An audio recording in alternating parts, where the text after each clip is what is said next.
Hello everyone and welcome to the week 127 update for ICARUS. We've got a number of new items in this week's update. Taking into consideration though, this video is going out before the patch notes have been released because I am super busy today and I wanted to get a video out regarding this week's patch for you.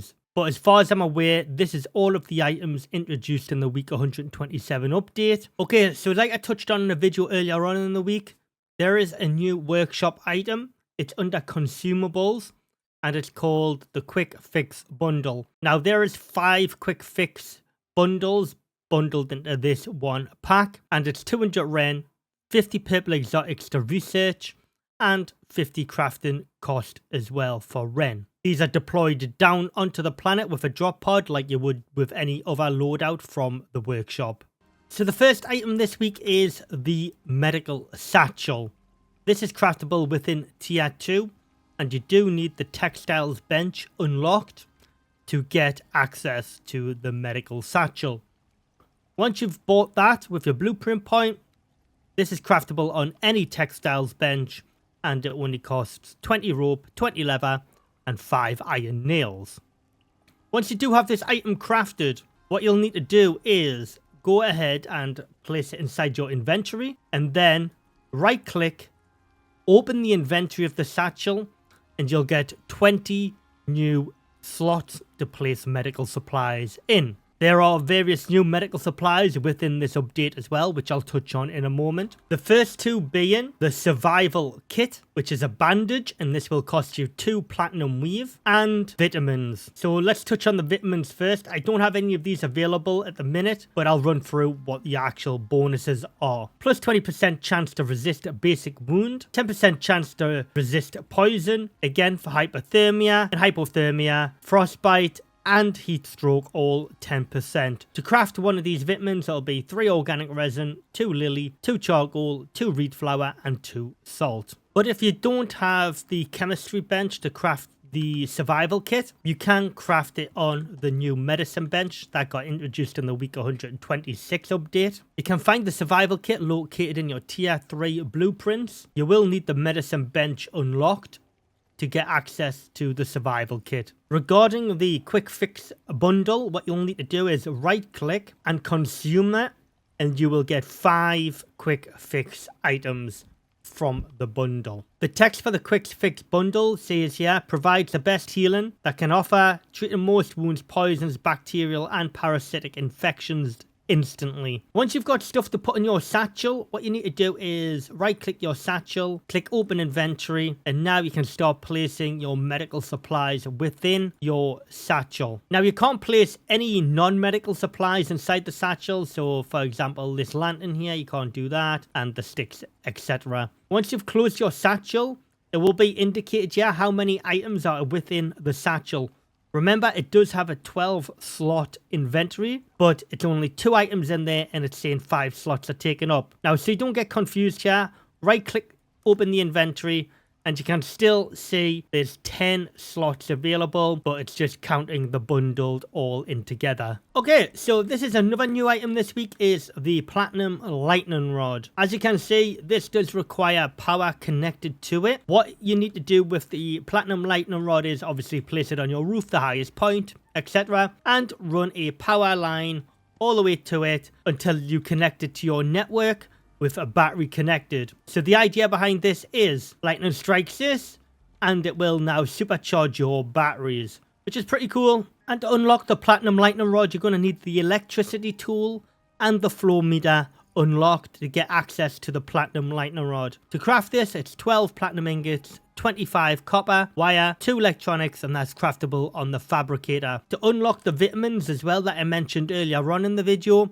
you have to come all the way to the end of your tier 4, pretty much. You need to unlock the chemistry bench to get the vitamins. And now onto the fun item, I guess. So if you have a torch in game, the actual torch, so this has changed fundamentally. So the battery will now drain on this, and when it drains, you're going to need somewhere to charge it up. Now, this is the item I couldn't show you earlier on in the week because it was bugged out.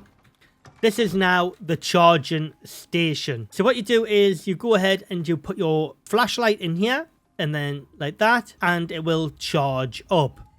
Now, it only costs 500 power to power the charging station, which is pretty cool. So it's not too expensive.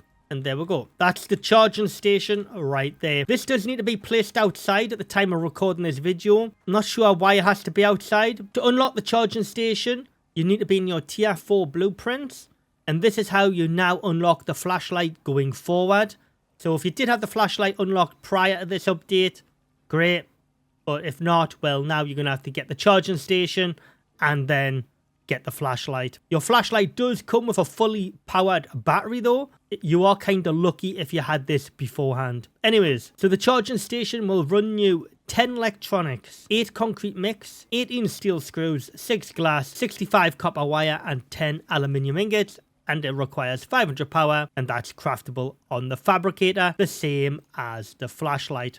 The flashlight will cost you 4 glass, 4 aluminium ingots, 4 epoxy, and 2 electronics, so it's not overly expensive. There is one big downfall though. The flashlight is pretty crap. I've never rated this as a good light. For example, this is the flashlight I'm using right now. I've got the lights turned off. Let's go ahead and put my lantern on. Personally, the lantern is far superior, in my opinion. I've always used the lantern ever since they got upgraded a while back over anything else. Yes, you do need to still fuel the lantern, but I think it's always more beneficial to see more of your surroundings in a cave, for example, than using a crappy little flashlight. But that's just my opinion. Let me know down in the comments what you think. So on to notable improvements for this week as well. So the dev's going to say here, collision with small foliage, small trees have been removed, allowing players and creatures to walk through them, which makes traversal through the world feel a lot better. That is massive, that. Fixed a massive stutter that is occurring when opening crafting menus. This has now been optimized to ensure a much smoother experience. I know what that's on about. Yeah, you get like, it was like kind of a little glitch, like a little pause before you opened up the crafting menu. Improved first person and third person interactions with objects placed in the light slot when the object is emitting light. Arctic Moor can now use all saddles present in the Creature Comforts DLC. Adding stats for digging yield on shovels and properly scaled shovel resource yield and item wear. Increase the amount of dirt collected with a shovel. Fix the crystal quest.